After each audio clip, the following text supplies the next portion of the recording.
नमस्कार दोस्तों, आशा करता हूँ आप सब ठीक होंगे, स्वस्थ होंगे, मस्त होंगे। देखो भाई, स्क्रीन पे जो आपको क्वेश्चन दिख रहा है ये एसएससी सीजीएल प्री 2024 के एग्जाम में पूछा गया था। इससे पहले भी सेम कॉन्सेप्ट पे बहुत सारे क्वेश्चंस पूछे जा चुके हैं, बस पूछने का तरीका अलग अलग होता है। तो ये क्वेश्चन हम एक बार डिस्कस करते हैं। इसमें हमसे बोला गया the tank is filled by 3 pipes with different uniform flow rates. 3 pipe है, कोई हमारे ए बी सी, ये टैंक को भरते हैं। While the first 2 pipes are operating simultaneously, they fill the tank in the same duration that the third pipe takes to fill it alone. यहाँ पे हमसे बोला गया कि जब A प्लस बी मिलकर उस टैंक को भरते हैं और C अकेला उस टैंक को भरता है तो इन दोनों के द्वारा लिया गया टाइम सेम होता है। मतलब अगर A प्लस बी मिलकर किसी काम को करें और C अकेला उस काम को करें तो दोनों के द्वारा जो लिया जाने वाला टाइम है बराबर है। इसका मतलब क्या हुआ कि दोनों की एफिशिएंसी बराबर होगी भी, दोनों की एफिशिएंसी बराबर होगी। जितनी एफिशिएंसी ए प्लस बी की होगी उतनी एफिशिएंसी सी की होगी।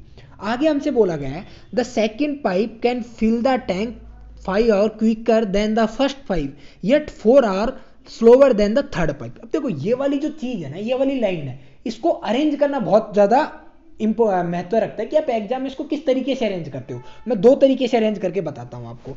हमसे बोला गया कि 3 पाइप है A B C. The second pipe can fill the tank 5 hour quicker than the first pipe. कि भाई जो सेकेंड पाइप है वो पहले पाइप से 5 घंटे पहले भर देता है। यही बोला गया the second pipe can fill the tank 5 hour quicker than the first pipe yet 4 hours quick slower than the third pipe. लेकिन चौथे पाइप से तीसरे पाइप से 4 घंटे धीरे भरता है। मतलब ये वाला इससे भी 4 घंटे कम लेगा। भाई ये वाला जो पाइप है ये 5 घंटे ज्यादा ले रहा है और ये वाला जो पाइप वो 4 घंटे कम ले रहा है। अब देखो इसको लिखने का, अगर आप इस तरीके से लिखते हो तो कैसे होगा एग्जाम में, मैं बताता हूं। अब यहां पे मेरे को आप एक चीज बोलोगे कि देखो सर बात ऐसी है, जो सी है उसकी एफिशिएंसी और ए प्लस बी की एफिशिएंसी बराबर है। मतलब आप सी की जगह ए प्लस बी लिख सकते हो। क्यों? क्योंकि दोनों की एफिशिएंसी तो बराबर ही है। तो मैंने बोला ठीक है भाई, हम क्या करते हैं, यहाँ पे जो सी था उसको हटा के हम ए प्लस बी लिख लेते हैं। ए प्लस बी लिख लिया।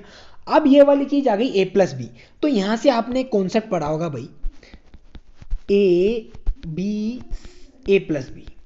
ये कॉन्सेप्ट हमारा कहता है कि अगर ए प्लस बी किसी काम को एक्स आवर में कर रहे हैं, अगर एक्स प्लस ए टाइम ले रहा है, बी अगर एक्स प्लस बी टाइम ले रहा है, तो हमारा जो एक्स होता है वो होता है under root A B. Under root A B का मतलब क्या हुआ, एक्स हमारा होता है भाई X plus A minus X. मतलब इसमें से आपको ये घटाना है और X plus B minus X, फिर इसमें से आपको ये घटाना है। भाई ये बात वही होगी ना, एक्स एक्स कैंसिल आउट हो जाएगा तो ए बचेगा, यहां से एक्स एक्स कैंसिल आउट हो जाएगा तो बी बचेगा। तो बेसिकली ये आपकी प्रॉपर्टी है, ठीक है।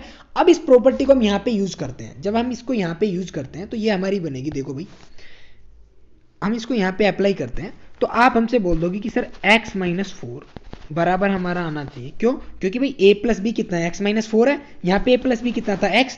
तो ये बराबर आएगा क्या, x plus 5 minus x minus 4, यही आएगा। और दूसरा फिर हम लिखेंगे x माइनस 4।